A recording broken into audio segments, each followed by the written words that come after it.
Merry Christmas, because it's almost Christmas Day. We're talking a Magic Kingdom Yuletide special. Hit it.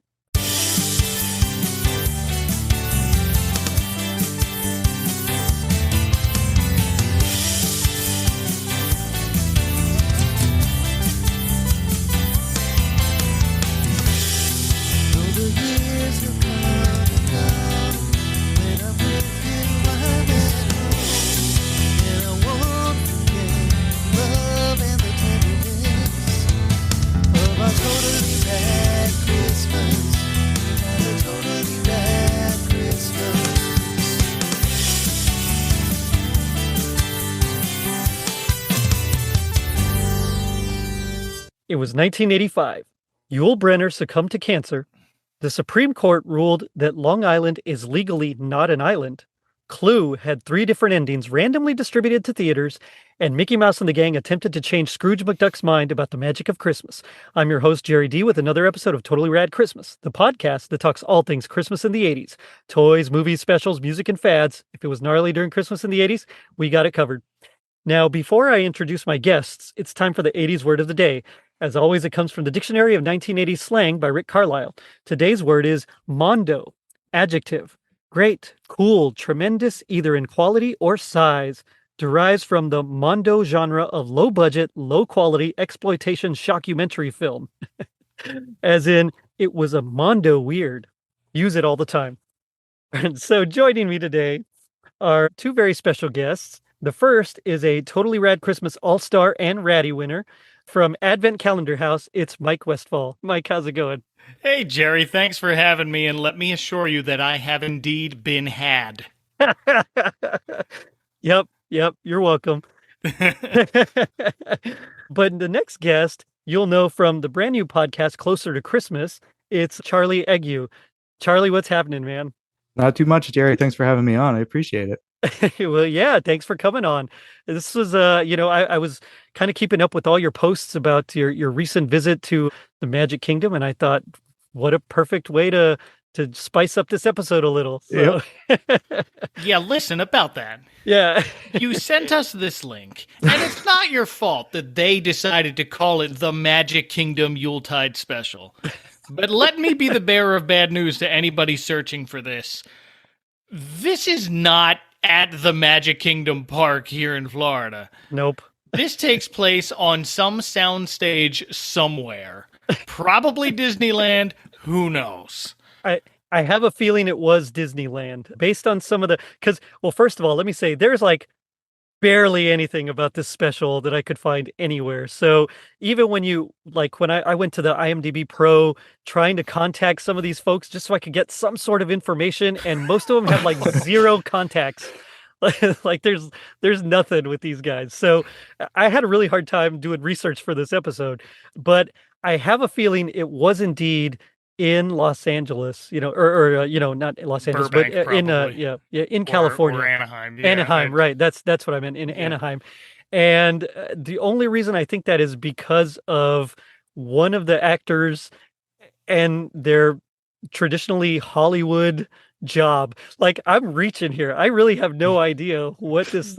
Well, the closing credits do say special thanks to Disneyland, so that's where I'm getting that's that from. Yeah, could be that, but it could be just one of their sound stages in Burbank. This is indoors the entire time. It's on like some sound stage that is painted like an outdoor frozen pond, and then they go to Santa's workshop, and it's ridiculous. And for some reason, the 7 dwarfs are there. I don't know. I guess they're supposed to be the elves. Yeah, exactly. Yeah. Yeah, the elves took the year off, so they brought in the dwarfs on a temp contract. I think they're like the only character costumes that still look like the way they use them in the parks nowadays, though. Like all the other characters, you could tell it's like a different style costume, where the dwarf ones seem to be exactly the same. Yeah, all of them have gone through a refresh, including Uncle Scrooge, because I've met a costume Uncle Scrooge about 5-6 years now, and it does not look like this anymore. It's interesting that there's only 2 voice actors as well, and so so one of them was Barnett Ricci, who was like the choreographer as well, and she does Minnie Mouse.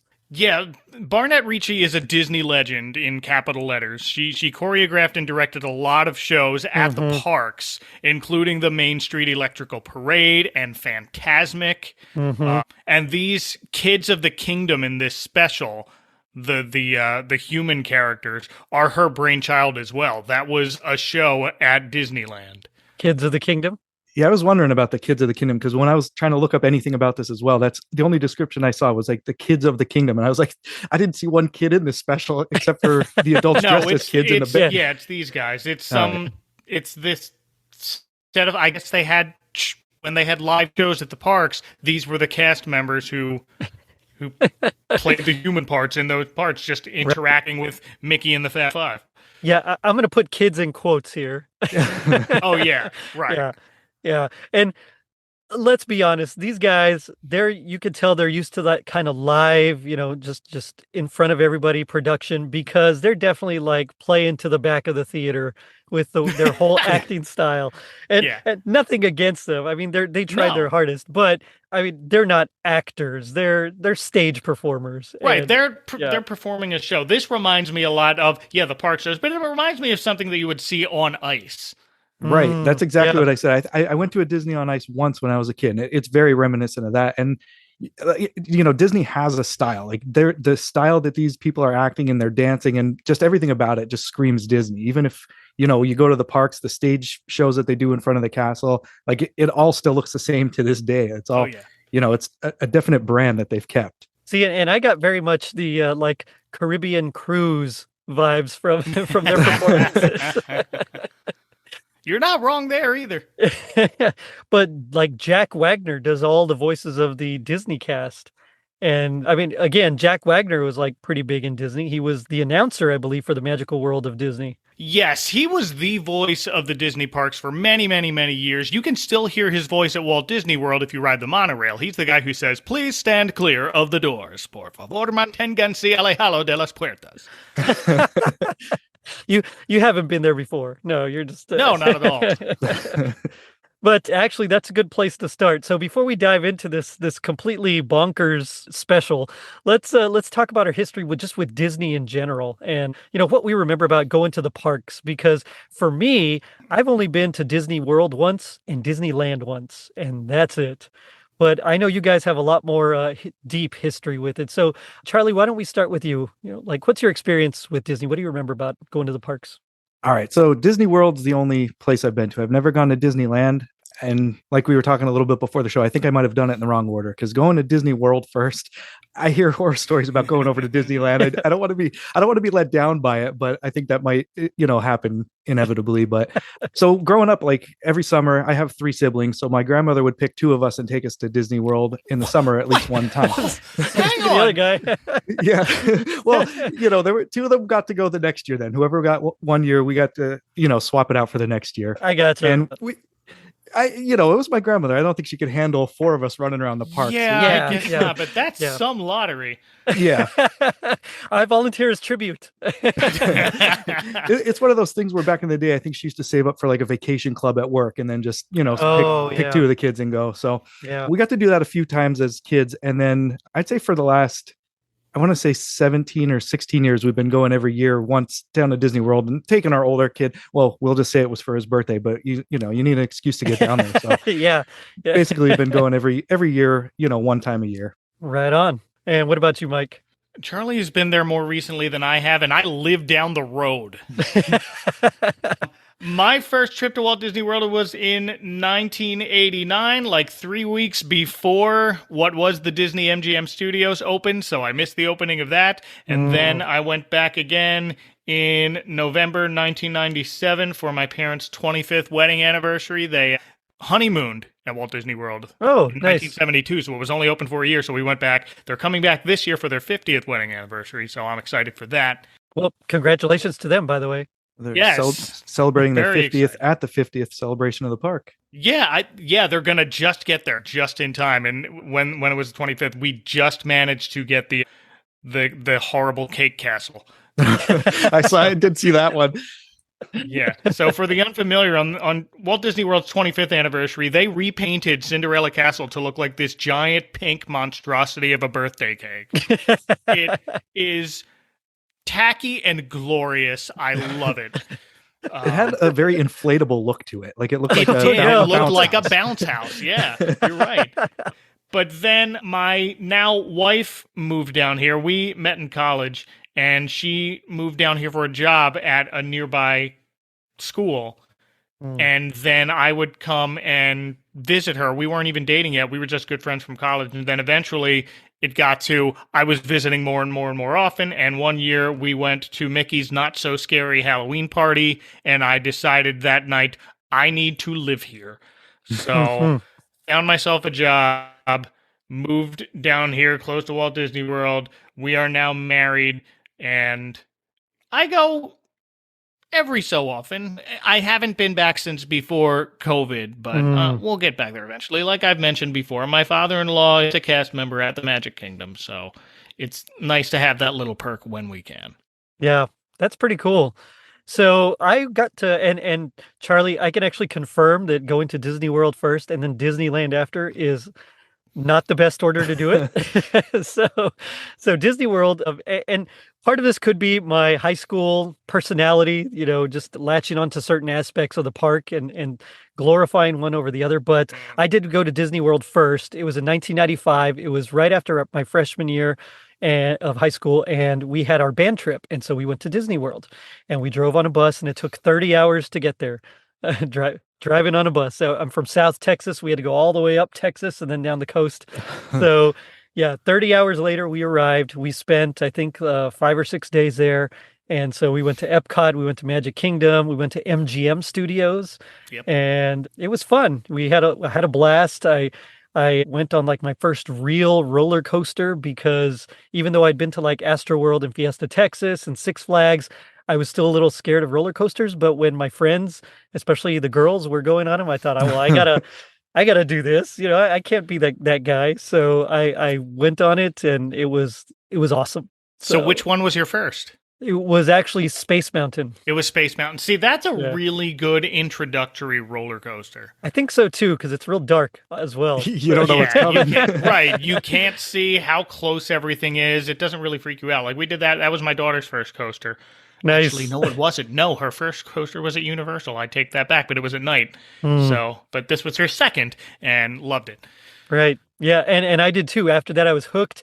I love roller coasters. I love every kind of amusement ride. They're just so much fun. Tower of Terror is fantastic. So I love going on that one. But after that, so in 1997, I had an internship at Boeing North American in LA. And so I worked in their space shuttle division. And on the weekends, it was really cool. On the weekends, we got to go to like the various attractions in California. So we went to SeaWorld in San Diego. We went to, some zoos, this automobile museum, things like that. But we got to go to Disneyland. And it was not as good as Disney World. Now, again, it could just been at that point, I was about to be a senior. I was ready to get out. And I don't know, Disney World was much more fun to me. No offense to those people that like Disneyland better. Yeah, I'm glad you do. But to me, it just didn't hit as I don't know, as hard, I guess. I don't know if the kids still say that, but anyway, it didn't hit as hard. So I prefer Disney World, but it was fun. I did almost get punched at Disney World or Disneyland. I mean, I shouldn't be laughing about that. No, it's a dumb story. I don't even know what I did, but so the park was closing. We had to meet our RAs, and we had to meet them at the gates. And so there was a group of us together, and we were like working our way, but it was over the 4th of July weekend. So there was huge just crowds. And of course there are crowds anyway, but this time apparently the RAs were saying was even more packed than normal back in 97. So I was kind of snaking my way through the crowds, and I guess I bumped into a stroller. And, I said, I'm sorry. And the dad just looked at me and said, hey, if you touch my kid again, I'm going to deck you, or I'm going to punch you, something like that. I don't even remember touching the kid. I think I just my foot grazed the wheel. But anyway, so. Yeah, chill out, Dad. Yeah, pretty much. And so that was my first taste of, people are crazy. And but eventually we found our ways to the RA and we made it back home. That's actually one thing I miss about my kids being a little bit older now. The stroller was a good line of defense to get your way through the crowds at the park. When you're trying to make your way to the door, you just start walking a little bit faster with that stroller. People move from it. Yeah. You might clip a heel also, here and there, but it's so crowded. You can't avoid hitting a stroller or being run over by a stroller. It's inevitable. So everybody knows that that's going to happen. No one should be annoyed by it. We're all trying to get to where we're going. Everybody needs to just chill a bit. Especially some, little punk, scrawny high school kid, this little nerdy looking dude. Man. I mean, what? Anyway, whatever. But so that's like my history with it. I haven't been back. I want to go back, but we were talking before we started recording, it's pretty wicked expensive. And I know there are ways around it, but we're starting to save up for not this upcoming year, but probably for the following year to take the kids. And at that point, my youngest should be almost 6. And so it'll be like perfect. She'll remember things. So. Yeah, that's a great age to go and just kind of let them lead the way. Yeah. So anyway, I love it. You're right. There's like nothing Magic Kingdom about it at all, except that perhaps maybe they recorded this in the Magic Kingdom. That's but like you said, I don't know. Or maybe this was one of the stage shows. I think it's a stretch. I'm at a loss for words. Or maybe it's just because, like you said, Barnett Ricci did so many of the productions there. But either way, this is the Magic Kingdom Yuletide special, and it is cuckoo bananas. I mean, it makes no sense, and it doesn't help that this recording was broken up into 3 sections. It felt like some parts were cut out, and also the very beginning was missing as well. So I don't know. Yeah. We absolutely missed the first who knows how many minutes of this special. So no introduction. We begin right in the middle of this first song. Right. And so I don't know how it starts at all. I've tried, I'm pretty good. My Google Foo skills are pretty sharp, but I couldn't find any other versions of it. This was the only thing I found. No, this is the only copy on planet Earth. Yeah. It aired in 1985. I didn't get the Disney Channel until 1986, so I missed seeing this. Okay, because I was going to ask you, because I know you're much more well-versed in the Disney Channel world than I am. So we also got it around 86, 87. So I didn't see this either. This was apparently December 19th, 1985. But other than that, I really don't know anything about it, except that it was directed by Rudy Goldman. He directed like a few things, and then he even did the Peter, Paul, and Mary, the holiday celebration that they ended up recording and as an album. But then he has no credits until he has a wine documentary in 2016. So it jumps from 1988 to 2016. So I don't know what he did in between, if he was just kind of chilling, but hey, some sort of live events that weren't recorded, I guess. That's what I imagine. Or maybe because he did a wine documentary, he was really into wine. I don't know. Could be. Here it is. Yeah. No, this definitely looks like something that aired once. Right. Mm-hmm.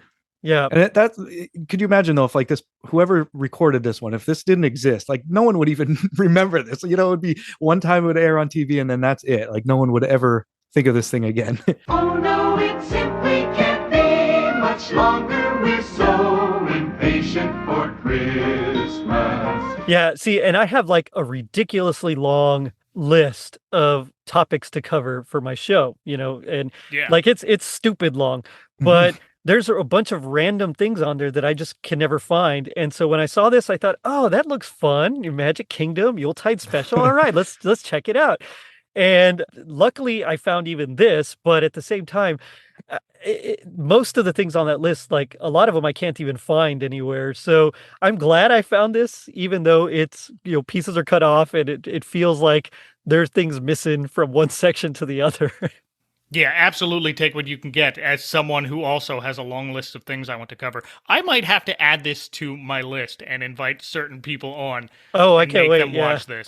So I'm going to wait a few years and kind of make everyone revisit this again.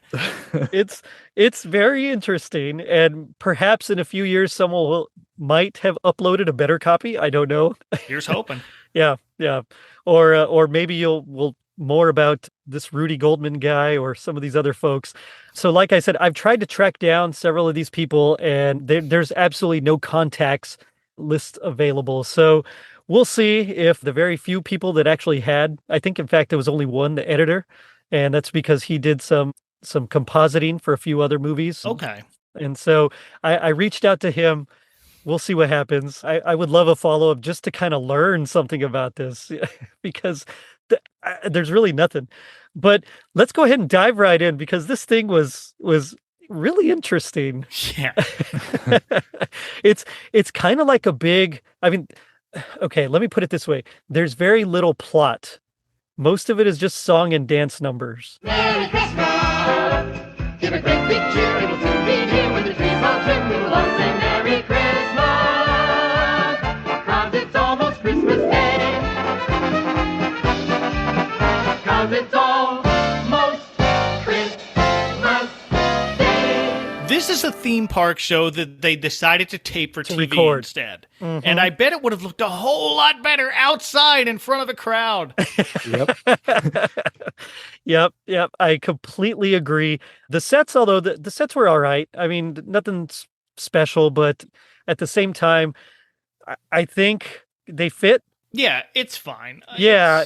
It's typical. It's like a Disney soundstage for Mhm. something like this. It made me think of the Full House episode where they went to Walt Disney World and they had that whole sequence where Michelle wishes for a tea party and they're indoors in some soundstage you can never visit with a bunch of Disney characters. Thank you.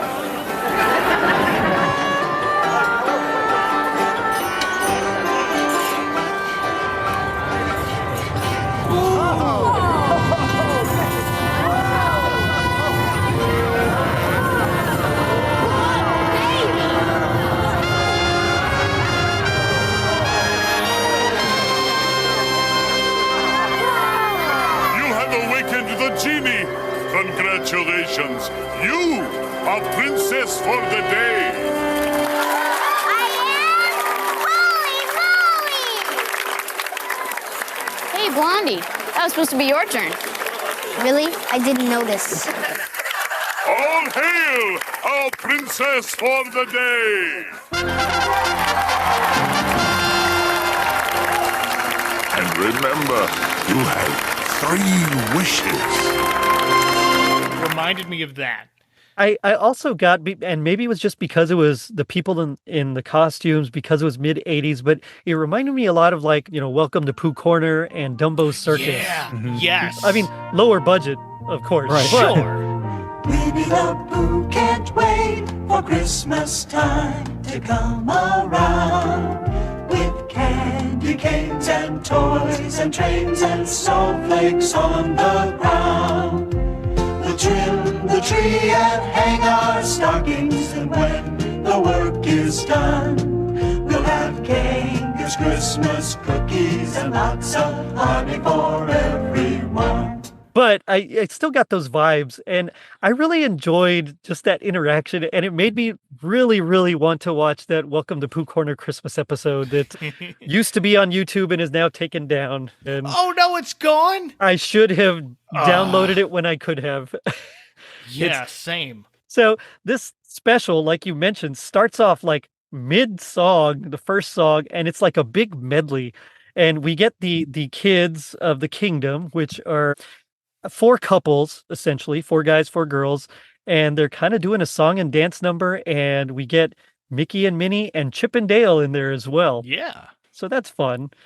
But they sing some pretty cool songs. It's like a big sleigh ride melody or medley, excuse me, is the big thing. So they go into sleigh ride, then they sing into like a How Much Longer Is Christmas kind of song, and then I love it because at this point we're introduced to our antagonist after all this song and dance number, and it's Scrooge McDuck, sounding not so Scrooge McDuckish. No, as soon as his voice, it was, I was like, what is up with that voice? It's not Alan Young. Nope, it's not Alan Young at all, and it's because it's Jack Wagner. It's Yeah. Jack Wagner, and I can attest to he was the voice of most of these characters for much of the 80s because it was really a transitional period for Disney. You had Michael Eisner taking over as CEO in 1984.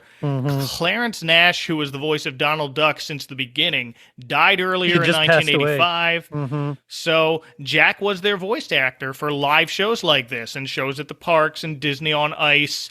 And if you ever remember watching the Disney Sunday movie on ABC, where it would like Michael Eisner would introduce a Sunday movie, hello, and he would hang out with the characters. That's Jack Wagner doing all those character voices too. Well, it's just funny because like you expect, especially because Mickey's Christmas Carol has come out at this point. Right. Like you expect, Alan Young or something, but no, it's Jack Wagner. And he does a serviceable Scrooge McDuck, but it made me laugh every time he said humbug. Merry Christmas, humbug! Because it would come out like humbug. A humbug, you know? I have that written down, humbug. Humbug. His Scottish is real deep. Yeah. and it's like a whole different section of Scotland than Alan Young is trying to get portray. to. Yeah. Yeah, he's from the Loch. Yeah. I don't know. I can't do it. Apologies to our Scottish listeners. But there was one of them towards the end of the special that he did crank out an actual humbug, that he said it clear. It was real random. It was right towards the end, and he did say humbug. Yeah, so, he got one. He got one in there. The rest of it, he was like, it veered a little too close to groundskeeper Willie. Yep. And now that you've said that, all I can't unhear it now. Exactly. Back to the lock with you, Nissy. All I can picture is him talking about like Scots and other Scots. But so Scrooge interrupts and they seg into another song. They call him like the meanest duck in the whole wide world. He's a miser. He's a skinflint. He's a villain.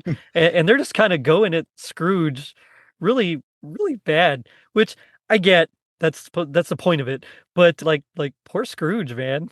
He doesn't care, of course. But still, I mean, I felt bad for Scrooge a little bit as well. This is like You're a Mean One, Mr. Grinch, but everyone's smiling about it. Yeah, exactly. I'm glad you said skinflint because I was not sure what they said in that special when I was watching. I had to rewind that a couple of times. Like what the heck was that?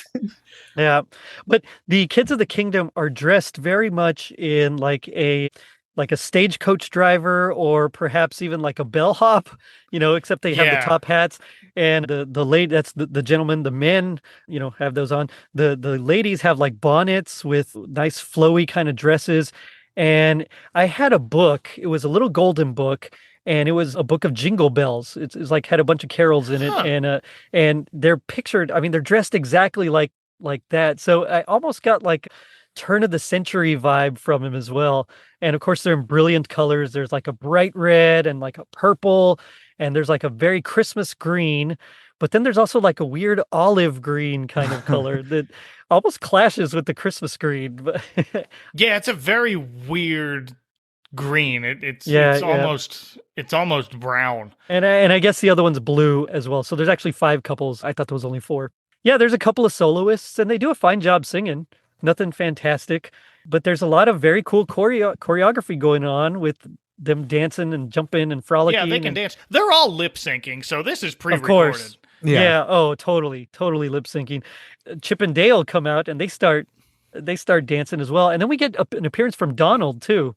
And Donald, of course, is silent throughout the whole thing. Yeah, he's only got a few lines. I imagine that could be. Does he say something? I didn't recall him. He saying says anything. a few things here and there. Jack Wagner's Donald isn't great, so maybe but that's it's why. Passable. Okay. So yeah, I think they just give him minimal lines. Okay, so I missed those lines, but yeah, that's what I figured, that he just couldn't do the voice very well, and so he opted out. Just does the classic it would hands be over another the eyes. year or two before. It would be another year or two before they brought on Tony Ensemble to take over the role. I gotcha. They wish him Merry Christmas. They're singing all about Christmas, and of course Scrooge, even though at this point he's already become a good man. At least if you think about it in terms of, or a good duck, I should say, in terms of years. In 83 was Mickey's Christmas Carol. So at this point, he should already be a nice, fun-loving, Christmas-loving gent. But instead, he's the miser. And I get it. they need a good villain for the special, and so why not throw in someone whose name is literally Scrooge? He says, humbug and I don't believe it and all that stuff in his best growly Scottish. Yeah, he doesn't believe in the magic of Christmas. He doesn't believe in the magic of Christmas at all. And so Mickey and Wendy, and I think it's Paul Bryant is the main actor. And I only believe that because he's listed first. They don't actually say Paul. They don't say his name, but I was really trying to listen in. They say Wendy later on. Yeah, that's the only name I caught. I did not even bother to look at, like, I saw that they were names of actors, but I was just like, I am not going to try and match all of these. I did, and there's nothing to match to. For all of these people, that's their only credit here. Great. All of them on IMDb. This is it. That's so it. Yep. Maybe they were actual cast members at the parks who did live shows. That's what I'm thinking. Like they probably just said, you know what, you can get my choreography really well. Just come be in the show. Sure. And that's this probably might have what been it a is. show at the park for maybe 1 or 2 Christmases.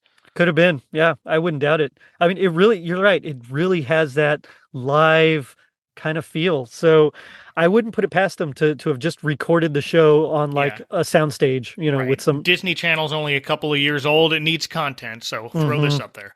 Exactly. Yeah. There's no Santa Claus yet. So nope. But anyway, Mickey starts talking and as well about, the magic of Christmas. And Wendy says that she wishes she could change Uncle Scrooge's mind. And so Paul says, well, I think I know how we might be able to do that. And they all decide, you know what, let's go on a sleigh ride. A sleigh ride? A sleigh ride. So Mickey uses his Christmas magic and he makes horses appear and a nice sleigh. But we need to talk about these horses. Yes, these horses were something. These horses are bipedal. They are standing on their back legs. These horses are monsters. Oh, yeah. Oh, my goodness. Did you get what's the name of the horse from Brave Star? It's like 30-30. 30-30. Yeah. Did you get a 30-35? I got a 30-35. 30-30 if he was like Twinkle Toes, because they're doing like dancing routines. It almost looked like they have like ballet slippers on.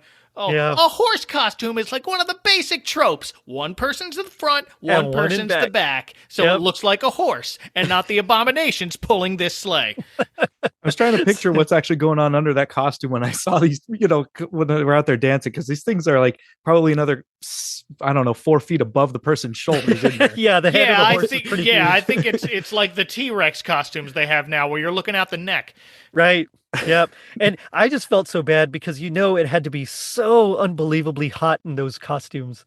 And they're, just doing I don't know, they're indoors. They're probably cranking up the air. I mean, it could be, but I don't know. I feel like they wouldn't just for the, I mean, I don't know about all girls, but like my wife gets ridiculously cold even when she's wearing like 3 layers. So I feel like okay, whatever. It could be. I'll take your word for it. I don't know. I'm the cold one in this family, so. Oh, I gotcha. So we'll buy it. But yeah, the horses are dancing around and they're all white. They're all white horses with like, their yoke. And it's got it looked like a little bit of garland on it to me, but I had to watch it on my phone when I could. So I didn't get that close of a look. Well, I mean, it wasn't that much better on desktop. It was. I gotcha. Yeah. This looks like it was uploaded in the early days of YouTube, which is why it's in 3 parts, because when YouTube began, you had a 10-minute time limit. Yep. And that was it. Yeah. And they're all very much under I think the longest one is like under 9 minutes. Yeah. So makes sense. But yeah, these horses are just odd and they're pulling the sleigh and dancing around and everybody else is just kind of sitting in quote unquote in the sleigh and in front of it, but it's just this massive thing. And the horse, they really are the stuff of nightmares, man. Looking at their face. They're so bizarre. Oh yeah. And the sleigh is this like wood panel cutout and they just stand behind it because faster and easier to get out and get in and then do some more dancing. And cheaper too. And cheaper too. But I mean, as someone who builds sets for productions at my kid's school, that makes perfect sense. Like we had to build a Willy Wonka boat last year, and that was the same thing where we were just building the facade of it and they would stand behind it. And so these horses, it's not a tap dance. They do like some prancing around, and then they kind of just stay in the same place and do almost like a jumping jack type thing, which at least that's what I wrote in my notes. Jumping jacks? Question mark. They were mouser-sizing. I mean, wow. That takes me back. They definitely ran the gamut of dances though, because like you said, it did start off kind of tap dance-ish, then it went into like a jazz number, where they were jiving and wailing all over the stage. Yep, very much so. And then the horses just dance with the girls, which I thought was fun. Yeah, may I cut in? No, sir. Don't like it. Oh man. But we get another medley, and really I think of course, like we said, this is just an excuse to have big song and dance numbers. So it's kind of like a vaudeville kind of act without the comedy. It's just the numbers. And so I actually kind of like this medley here. So I like to call it like a sleigh ride medley. So it starts with like some sort of just sleigh. I've never heard the song before, but it seemed like it was very much about sleigh bells. And they cut into Kay Thompson's Jingle Bells, which I really dug. Yeah. Yeah. So I love Kay Thompson's Jingle Bells. It's like one of my favorite versions. And even though it was arranged for Kay Thompson, it was popularized by Andy Williams. And so they do like the very first part, come on, we're going for a sleigh ride, and then they cut in, they seg right into Jingle Bells. Oh, thank you. That's good Andy Williams. they seg right into Jingle Bells. And I love it because they say, one horse, and then they all kind of. Yeah, the horses kind of whinny like, wait a minute, there are 6 of us. And so they correct themselves, a 6-horse open sleigh. And they keep coming back to that every time they sing that line in Jingle Bells throughout the rest of the show. It's a 6-horse open sleigh. It's a 6-horse not going to make that mistake twice. Yeah, who knows what these demon horses are going to do to us if we do that. Jingle bells, jingle all the way. Oh, what fun it is to ride in a one-horse open. 6-horse open sleigh. So then we get into just regular sleigh ride, the song. Donald comes out again, and then the girls, still in their bonnets, they start dancing with the white horses again. The boys reappear, and then they all start singing Silver Bells, because that's the natural progression, I suppose, going from sleigh ride to Silver Bells. Makes sense. Yeah, why not? But they do this cool little echo thing where the men start singing the chorus while the women are singing the verse. And then the men finish the verse and then the women sing the chorus above it. So I actually really enjoyed that. And I think if I had these as MP3, I totally would add some of these versions to my playlist. You can absolutely put some of this stuff on a playlist and it would sound great. Yeah. They're actually really decent versions of it. And it made me wonder who the composer or arranger, I should say, was.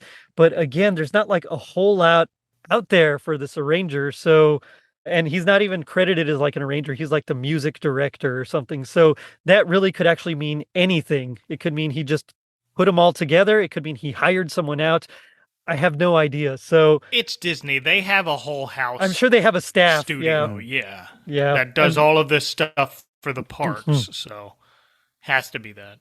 And that's probably exactly and he was probably just the guy that put all the staff together and said, okay, I want this here and this here, go do it, know? But yeah, that was a really cool version. Now we get to part 2, kind of. There's this weird seg, and it feels like something's missing here. And I don't know if it's just when they uploaded it, they didn't upload it exactly correctly, or if it's just when they recorded it, maybe they tried to cut out commercials and miss some of it. But it feels like something was wrong. So there weren't commercials. That's true. Yeah. So I thought that too. I thought, they were trying to cut out commercials, but then I remembered, no, if this is on the Disney Channel, then there wouldn't be commercials. They just cut it the wrong place. So maybe they just cut it wrong. Yeah. But we get Mickey and Minnie skating for a bit, and that was, I'm not a great skater, so to me it was very impressive. Oh yeah, especially with those big feet. With the big, exactly. Right. The big Yeah. feet, the big Anybody heads. who can ice skate in a costume like that. I'm a fair ice skater, but I probably wouldn't be able to do it in big Mickey Mouse feet. No, see, and I've skated once and I fell and I was like, all right, I'm good. I did it. I could say I've been ice skating. You have the experience. Yeah, exactly. Yep. Falling's part of it. That's right. Yeah, exactly. So, I'm good. I got it all covered. Towards the end, I actually was decent, but the problem is I was like an excellent marcher, like in marching band. Oh, Modern different. marching is much different. Like you got to roll your feet, and unfortunately, I picked up the habit of almost like not super, but kind of rolling my feet as I walk a little bit more. So it's hard for me to like glide, and so I'm terrible at skating. Rollerblades, I can kind of do, but ice skating for sure. I was like, this is the worst because I'm just so used to like rolling my feet very well when I when I move that it doesn't work for me. But anyway, that's neither here nor there. We get Mickey and Minnie skating really well. There's another little song medley. They love their medleys here. There's like Snow is Falling. It segs into Winter Wonderland. And we get Wendy asking if Mickey can use more of his magic because she wants Frosty to come alive. See what I mean about the magic of Christmas? Anything can happen. Hey, Mickey, how about a little of that Christmas magic for our friend over here?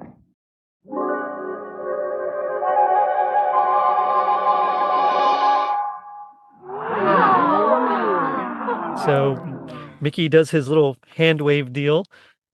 and we get generic Disney Park snowman. Yep. Well, no, it's Frosty. It's Frosty, but if you've ever seen a Christmas parade at a Disney park, you've seen this exact snowman and possibly several clones of it dancing with him. Yeah, I'm sure that's all it is. So I've never been. I've only been in like July, and yeah, it's a serviceable Frosty or snowman, whatever. I only call him Frosty because they play Frosty the Snowman underneath. Yeah, for the purposes of this special, that's Frosty the Snowman. I'm fine exactly. with that. Yeah. So he doesn't say happy birthday. I'm sorry to disappoint. Womp womp. They couldn't get the rights to that. No. We get another cool medley. So it's Frosty the Snowman, it's Sleigh Ride, and then it segs back into Jingle Bells.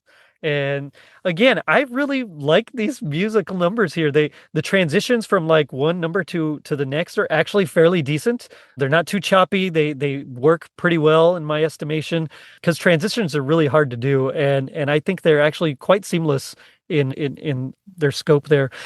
Yeah, and Disney can do that with their eyes closed. They do that for shows at the parks all the time, especially their fireworks ones. See, that's cool. And I wish I had more experience to actually like chime in on that because I have no idea. I've only been there once. Yeah, I mean, it's neat the way they do it, like for the fireworks shows, like you said, because they'll blend songs from different movies, but it all just works, Yeah. And that's what a good staff arranger will do. Someone their sole purpose is just to take like pre-recorded or previously composed music and just arrange them and make them work.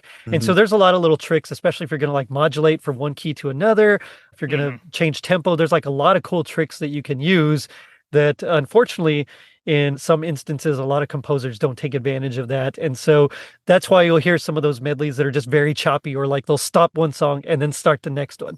But the blending was pretty seamless in this. So I really appreciated it as a composer and arranger myself. I mean, I really dug the way they did it. But we get, Scrooge McDuck is still so humbuggish that buying it. He's not buying it. Nope. And so Wendy really wishes that she could go to Santa's workshop because there's got to be magic there and it's going to be amazing. It's off to the North Pole. Santa and his helper Toy Boy are busy getting ready for Christmas Eve. Let's go inside the toy shop and see what surprises they have in store for us today. Paul says, I think I know how we can get there. And once again, Mickey does his little song and dance number, and we're in Santa's workshop. I think it's the North Pole. That's the North Pole? I've never seen a Santa's workshop quite like this. No, it's pretty lame. Yeah, no, it's another sound set, but I mean, This would look nice if it was on a stage at a theme park. Like it's right. It's just simple enough. And I guess I'm sure they had taken this set from a park show or some sort of setup with Santa's workshop. Yeah, I totally believe that. I mean, it feels very much like if you were to see it live, like it would play very well. Yeah.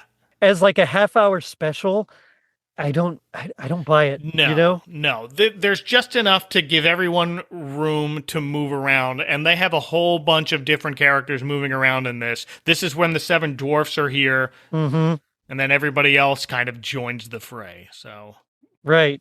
And again, I think you're right. I think the Santa's elves must have been on some sort of vacation or something, because the dwarves are doing all the work here, and we get Dopey playing with like, what was it, like a little model airplane or something? Is that what it was? Yeah. Or it was, yeah. Looked like it, like a little toy plane. Yeah. I mean, there's some cool candles, and they're like big enough, they kind of oversize everything so that it makes the dwarves, which are also people in costume, it makes them look a little bit more to scale, dwarfy. Like they're shorter. Yeah, it makes them look more dwarfy.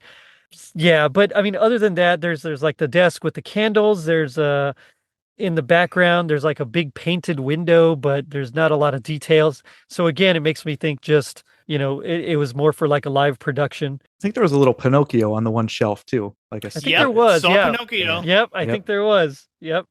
But we also get another cool medley, and we have Toyland, which is like the music that starts it off. It's a nice slow, Toyland, that kind of thing.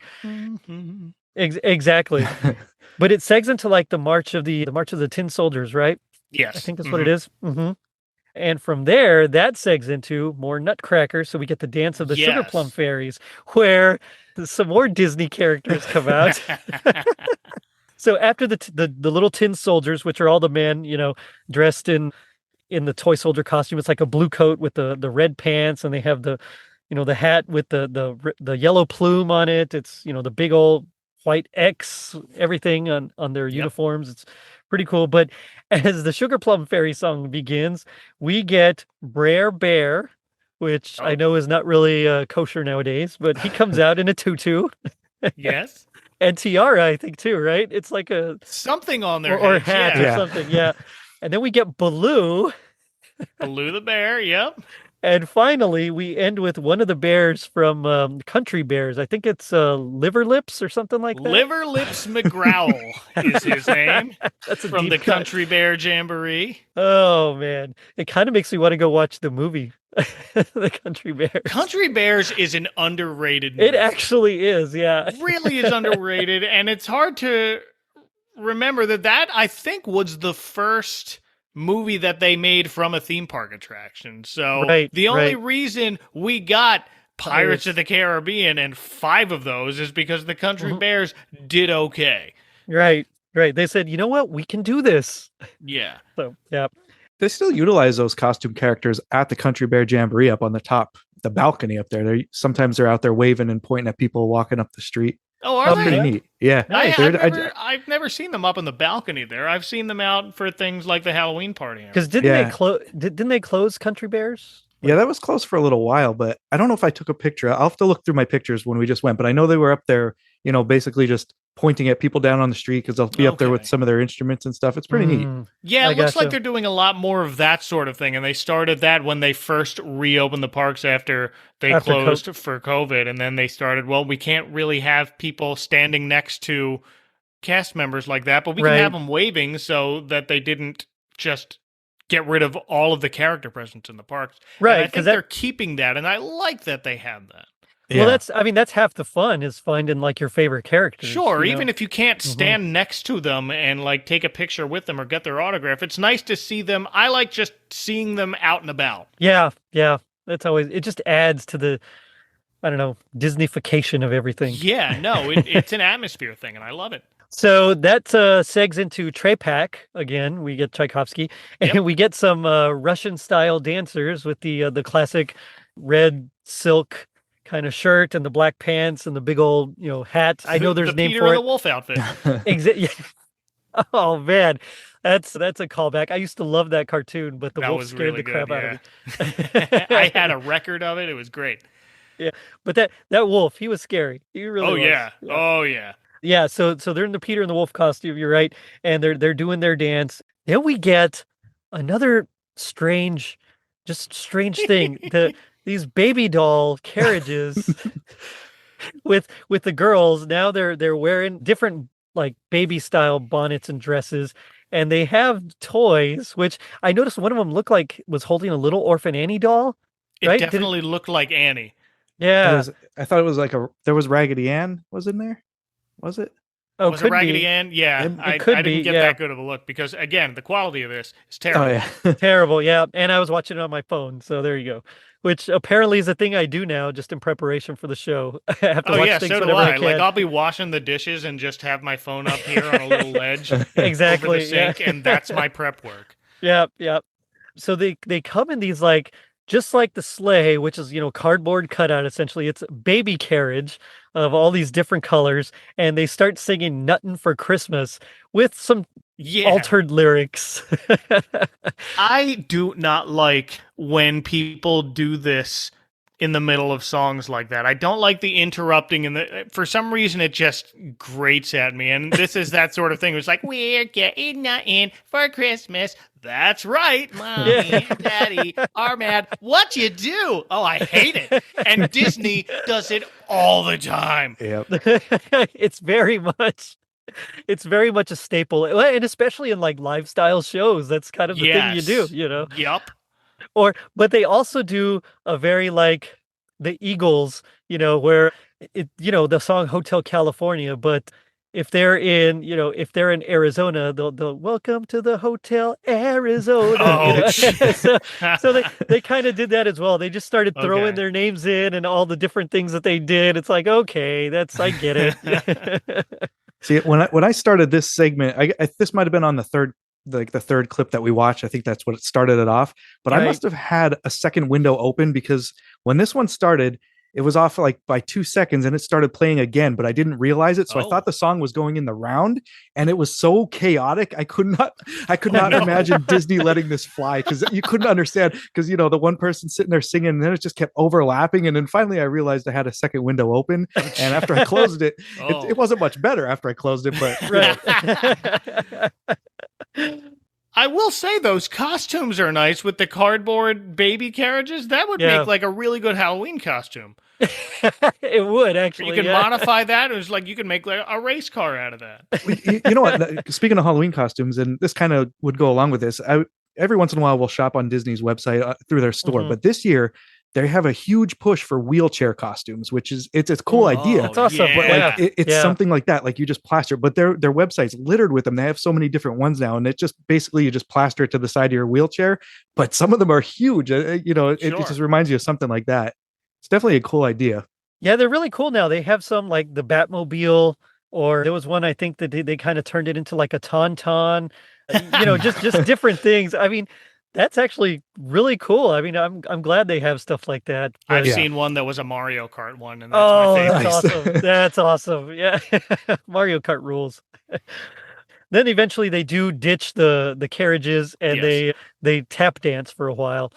And it's nice, and at least the choreography is pretty tight. So you can tell they rehearsed this for quite a while. Oh, absolutely. Or they're at least very professional that, they got it down because they were all together, even though some of the movements are just them kind of waving their hands in like circular motions, and that's I about think that's it. just part of the dance. I mean, I suppose it's to me, it was a little odd, but I'm not a dance guy, so I'll take your word for it. Yeah. Then we get the coup de grace here, which is Goofy as Santa Claus. Look, it's Santa.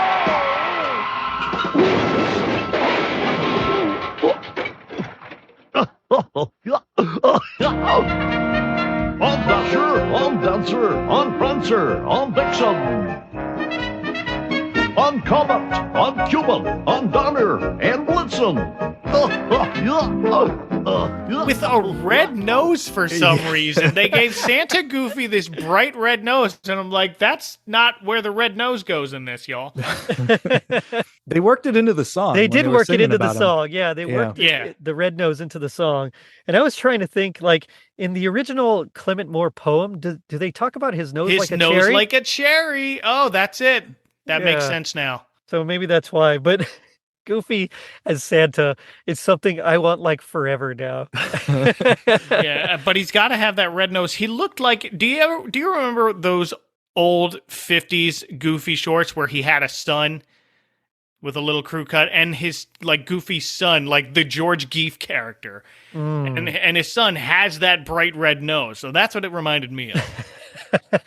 So maybe this isn't Goofy. Maybe it's his son growing up. Maybe it's his son. Like this is decades before Max showed up. Right. They just called him Junior. So Junior grows up to be Santa. And he has a red nose. Hey, I'll buy it. It's Disney. Anything can happen. Yup. Yeah, he comes out and it's pretty fun. His reindeer come out as well too. And they're very similar to the horses where they also dance on their back legs. But They're for some similar to reason the it's not horses. quite as jarring as the horses. The horses seem scarier to No, me. it's not. Like yeah, they do. I think the reindeer are a little more proportional to I don't even know what, but they're also bipedal. But I've seen these reindeer before in Disney parades, so maybe I was just used to them. Yeah, it could be. But we do have a nice, I don't know why I wrote this in my notes because I'm trying to remember and I can't, but we have like a big candy cane in the foreground with a bow on it. So again, I think it was just to create the sense of scale, but I don't know. Oh, could be. Yeah. Anyway, so Goofy does a little tap dance number while some of the lime green suit folks sing "Must Be Santa." That song "Must Be Santa." Yeah. So they take that. Goofy starts singing, and they kind of start going through a bunch of different holidays. You know, like what other holiday are we talking about? I don't even know. Like I must have missed something because I don't know how they got to this part. But they just start naming random holidays here. Yeah, they started talking. Go ahead.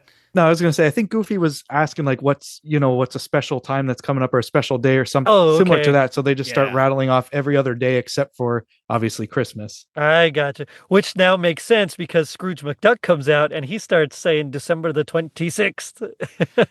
Well, did you notice when Scrooge walked out, when they were rattling off all the different days, the last guy to say something before Scrooge walked out, he said it was the first day of duck hunting season. And then Scrooge walks out. I did catch that. Yeah, I wrote that down. Yeah, I wonder if that was on purpose. And Scrooge said something like "heyday." Is that a? I think he said payday. Oh, does he? Oh, payday. Yeah. Oh, Yeah, see, yeah. that makes so much more sense. This is why I can't watch things on my phone because my notes just devolve into randomness. But yeah, because I think he had a little sack of money with him too when he came out there. Like he does. Well, he is Scrooge McDuck, so that does make sense. But then we get like a duet, and it's kind of like a dueling duet between Goofy and Scrooge about December the 25th, Christmas Day, and December the 26th, because Scrooge hates Christmas. He can't wait for the next day. Yeah. And so there's like a back and forth between the two. I don't hear any argument, so may I say forthwith, I wish that every day could be December the 26th, December the 25th, humbug, December the 26th, the dearest day in all the year. December the 26th. You don't seem to understand. December the 25th. I really enjoyed that part. But again, we get more talking, and Santa Goofy says, hey, Mickey, I want you to give this gift to Scrooge. And so Mickey gives it to Scrooge, and he's like, why would I get a gift? I don't even like Christmas. It's like, but I'll open it anyway. And as he opens it up, it's the star that inside that becomes like this huge tree. It like just kind of expands, and they're magically teleported back to their original setting. Yeah, no, well, first you get a puff of smoke, and I'm a jerk, and my first thought was, oh no, anthrax! Yeah, it is weird. The star like cracked open, it looked like, and it just smoke came out of that, and then as they panned back, it looked like the tree's coming out of the box, which was a neat effect. Yeah. And when I saw the smoke, I was just thinking of a Keaton Christmas Carol. The terrible special effects that they had there. Yeah. But they made that part of the show. Like they commented on the smoke in the show, which it gets very made it better. Yeah. It's exactly. Here, it just explodes into like this giant tree, and it's a pretty standard 80s tree. I mean, it's got like the tree's fine. It's still got like all the tinsel garland on it. It's the decorations, but the kids of the kingdom now are all decked out in pastel colors, and they're nice like satiny or silky, I don't know, dresses and uniforms with white trim, and they're actually, I mean, they got an upgrade, I think, from their lime green outfit. Yeah, the real Christmas magic is everybody gets new clothes. Uh-oh. That big rectangular white box that you knew what it was as soon as you got it. Scrooge, of course, his mind has changed and he starts to feel the magic of Christmas. And they sing, I think the song is called Sing a Christmas Carol. And they're singing that. And they do the big finish where everybody's dancing. And Scrooge at the end says, "Merry Christmas." And then we get Jack Wagner announcing, the big Christmas from our family to yours kind of a thing. From all of us to all of you. Mm-hmm. Merry Christmas. Oh, man. This thing, if we take it as just a stage show, it actually makes a lot of sense and I dig it. But if I were a kid, I was 5 years old around this time, if I were to see this on the Disney Channel, I think I'd be upset. Like I'd say, okay, it's cool, it's Mickey, but like, what happens? Like, there's just singing and dancing. I don't want to see singing and dancing. I want to see... No, my attention is elsewhere by this time. Exactly. Like, I want to see, Rudolph have to save Christmas because, it literally is life and death, or something. I don't want to see just song and dance. No. But as a stage show, I think I would have actually been enthralled by it, even at age 5. This had to have been a park show. Like, they could have pumped soap flakes into the sky. Yeah. This looks like it would have been a whole lot better outside in front of a crowd. Yeah, that's exactly what I thought when I saw it. I could picture them doing it on the stage in front of the castle, like during the Christmas party. I don't think they did the Christmas parties back then, but the way, how they have the Christmas and Halloween parties now, that could easily just be done on the stage towards the end of the night, and it would fit right in. Even today, I think. The funny thing is, and this is still pretty classy for Disney, and Disney in general is, they're not, well, anyway, they're pretty classy. So the funny thing is, I could see, if this was on stage, I could see people with like t-shirt cannons, like just kind of shooting t-shirt cannons into the crowd. No, they have backstage little confetti things that they would conceal pretty well. Or just people back there behind a set piece. Yeah, I could see that. But yeah, I mean, so that's the special. Again, I don't really know what's Magic Kingdom about it, except maybe that it could be performed live at a Magic Kingdom somewhere. But other than that, I think it was just how to describe a show with these versions of the Disney characters, these costume characters. Right. But I did appreciate that they actually threw in these costumed characters. And even though the voice wasn't perfect, I thought Jack Wagner did a pretty good job overall doing all those different voices. So and that's who they had in the 80s. So this is a very mid-80s Disney thing. But, it does make me wonder, what would you say would be your happiest memory or moment of going to the Disney parks, Disney World or Disneyland in general, and then maybe this special in particular? I mean, my happiest moment of all time at a Disney park is when I proposed to my wife in the middle of some fireworks. Nice. But we've gone to the Very Merry Christmas party after hours at the Magic Kingdom before, and that's always fun. I really miss something that Hollywood Studios would do called the Osborne Family Festival of Dancing Lights, where it was this family, and I think they lived in Texas or somewhere in the South, and their whole street would just be lined with these lights that were synced up to music, and Disney, I guess they ran out of room to house them, and Disney said, we'll put them in our park. And they were at Disney's Hollywood Studios for years and years and years, and then they only took them down to when they expanded with the Star Wars stuff. But I missed that show so much. You said the Osborne family, and all I could think about was Ozzy Osbourne for some reason. No, different Osborne. Can you imagine Ozzy biting the head off a bat there in Magic Kingdom? I mean, I kind of could. Yeah. That's more of a universal thing. Yeah, that makes sense over there. But what about you, Charlie? And just all my memories we had at the park, going there with the family. We never did the Christmas party per se, but we did the Halloween party the one year. And being on vacation, we always have the luggage weigher with us so we could weigh our luggage before we get to the airport. And we just by chance wanted to weigh how much candy my kid walked away with, and we had a pillowcase full of 8 pounds of candy, and we weighed it on the little scale. We didn't obviously eat all 8 pounds of it. Some of it got left in the hotel and let them deal with it. Right. But yeah, you go to that Halloween party, they just dump candy in these tiny bags they give you.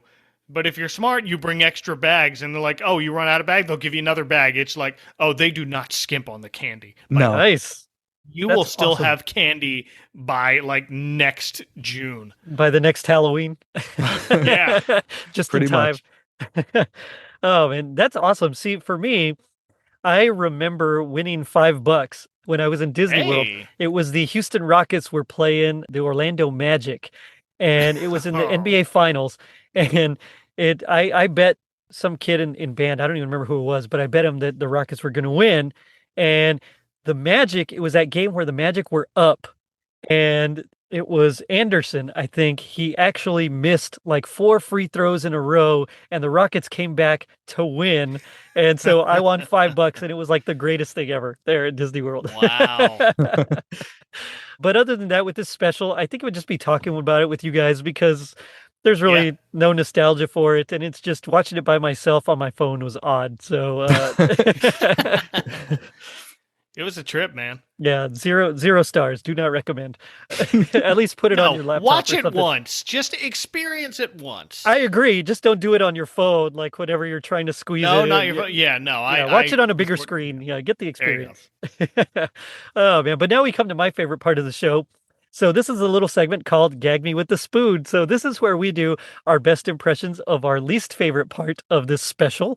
And as the guests, I'll let you go first. Just kind of set up the scene for us. So whoever wants to go first, first come, first serve. After you.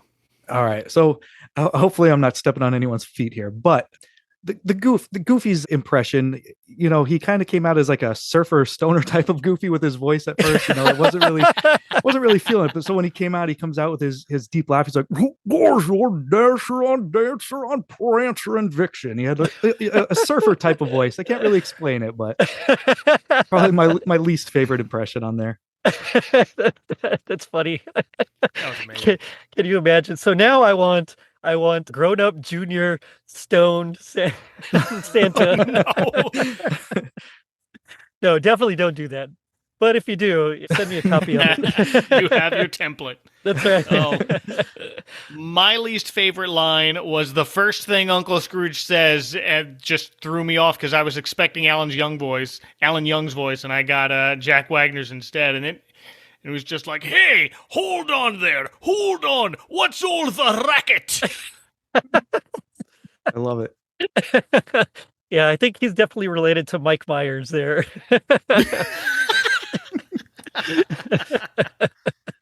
I'm Scrooge McDuck of the Clan McDuck or something. I don't know. Anyway, you just picture him saying, "Piper down. We have a piper who's down." Piper down. Shut your cackles. Kid, money bags now. I don't know. But okay, so those are both fantastic. So I was going to pick a Scrooge McDuck, but I definitely can't do it after that. That was much better than mine. So I went with Paul Bryant, the only male speaking part. So this is when Mickey and Minnie are just done skating. He says, "Gee, Mickey, I didn't know you and Minnie could skate." That was like in that exact cadence, folks. I tried. I practiced. It's very much theme park kind like nodding the head kind of head. Exactly. Yeah. Huh? You kind of dip in and out, and you tilt your head. If you've ever watched like a Disney show, or even if you haven't, if you've ever seen like Peter Pan live with Mary Martin, it's that sort of vibe. Oh man, I wouldn't have been surprised if some of them had been on strings and they had like flown. I would have put past it. It wouldn't be out of place. Exactly. But it does make me wonder. So G.I. Joe taught us that knowing is half the battle. What do you think the other half is? I'm going to go with make sure you count your horses before you sing a song about them. That's good. My answer was, I don't know, because they only used the front half of the horse costumes. so the other half would be the back half. The back half. So I said, well, if knowing's half the battle, the other half is just wearing costumes that don't seem like they're too hot. Just because that's all I could think about. I know that has nothing to do with the show. That's just all I could think about. But I run hot generally. So, oh man, guys, it's been fun talking about this insane special with you guys. But tell me about your shows and anything else you want to plug. Okay, so the new podcast that I came out with, it's only a couple of months old. It's called Closer to Christmas.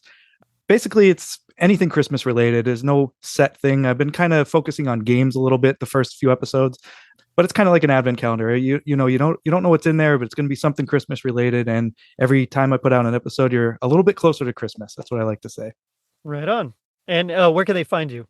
Oh, you could go to anchor.fm/closer to Christmas and closer to Xmas on Instagram. Right on. Mike? You can find my podcast, The Advent Calendar House, a salute to all holiday specials, but mostly the Christmas ones, at adventcalendar.house. That'll be back in December with 12 new episodes. Until then, you can find me on Twitter at FallWestMike. And of course, Advent Calendar House is on Instagram too, isn't it? And I think... oh, yeah. I forget about Instagram. Yeah, it's Advent Calendar House, the full thing on Instagram. Yeah, I like that you could actually have long names. You can put the full name of your show, or I can get with it, Twitter. Yeah, what's up? I got to shorten it to Rad Christmas. That's terrible. Yeah. But anyway, yes, check out both those shows. Advent Calendar House is one of my all-time favorites, and I'm really starting to dig the few episodes that you had, Charlie. So, guys, go check them out. I know most of you already probably listen to Advent Calendar House, so if you're not, do you even podcast, bro? But anyway. But on that note, I'm going to say thank you guys again. It was a lot of fun. Oh, definitely. I appreciate it. Thank you. This was great. And I'll end it with sing a song of gladness and cheer, for the time of Christmas is here. So check us out on our social media pages, Facebook and Instagram at Totally Rad Christmas, Twitter at Rad Christmas, or our Facebook group, Totally Rad Christmas Mall and Arcade, where you can make your voice known to us as well. We post anything and everything 80s or Christmas related. And if you're feeling like Scrooge after he opened Santa's gift, leave us a review on iTunes. It helps us reach more people and spread some rad holiday cheer. Now, don't forget to check out our merch shop on tpublic.com and our super dope website, totallyradchristmas.com, courtesy of Tis the Podcast elf, Tom Crow. From all of us to all of you, a very Merry Christmas. Later, dudes.